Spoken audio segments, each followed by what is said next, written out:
Every time you meet a new function, you shake its hand and say, hey, what's your domain? Sounds like a pickup line at a bar, right? What's your domain? Well, okay, wait, we have to remember what the domain of a function is. So generically, if we use the notation y equals f of x, the inputs are represented by x values, right? Or they don't have to be, but the inputs, the way in this notation, are represented by x values, and the output or outputs represented by y values.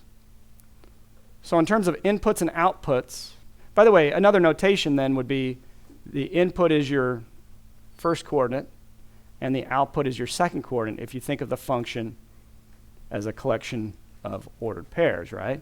When you graph a function like this, that curve is comprised of an infinite number of ordered pairs, isn't it? So inputs and outputs. What is the domain then of the sine function? It's a set of all. In general, for any function, the domain is the set of all inputs, right? The domain is the set of all inputs. Oh, so ask yourself, is there anything we can't plug into the sine function? I mean, I stopped the graph. I started it at 0 and stopped it at 2 pi, but is there any reason why I can't plug in negative 1 million or positive 1 billion? No, there's not. So the inputs go from negative infinity to infinity if you're in interval notation. What about the range? Okay, what would the range be? It'd be the set of all outputs. So think, how high does it get? For inputs, think how far to the left does it get? How far to the right does it get?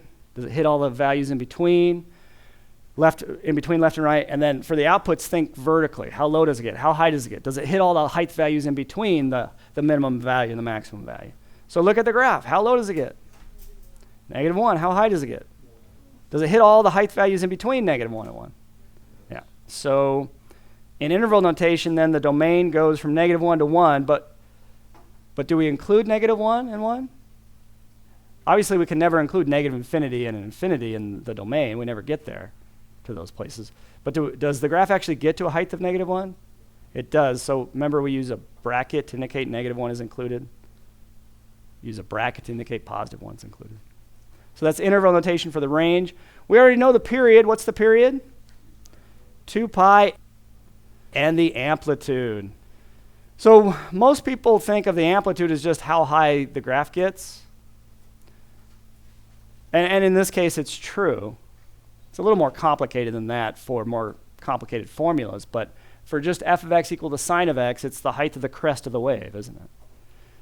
Later on, if it's translated vertically, like upward, the graph, then that it won't be true anymore. Like I could move this, I could add a +1 on the end of the sine of x there, and that would move the entire graph up 1, so that the maximum height would be 2, but the amplitude would still be 1. Because so we would measure from this this midline, this horizontal midline, the x-axis, it corresponds to in this case that height right there. No matter if we translated the whole graph upward or not, that height doesn't change if we just translate it upward. Anyway, for now it's just 1. We'll talk more about the amplitude in a little while. Even or odd? You already mentioned this. It's an odd function. And graphically, what's the characteristic of an odd function? To see it, you have to draw more than just one period. Or you can't draw the standard period anyway. If I drew out another period to negative 2 pi, I'm going to do it real quick, so it's not going to look real great, but it'll get the job done. So if I draw another period out to negative 2 pi, you can see why it's going to be an odd function. Remember, if you spin this graph about the origin, and it's an odd function, you'll get the same graph back again, won't you? And you can see, hopefully you can see in your mind that this peak right here would become this deepest depth of the valley right here, right? This maximum height would become this minimum height right here. If you spun the whole thing 180 degrees about the origin. This minimum height right here would become this maximum height right here. And there'd be a correspondence between other points as well. so that you'd get the same exact graph back again if you spun it at 180 degrees. Anyway, that wasn't obvious if you just graphed one period of it, the standard period anyway.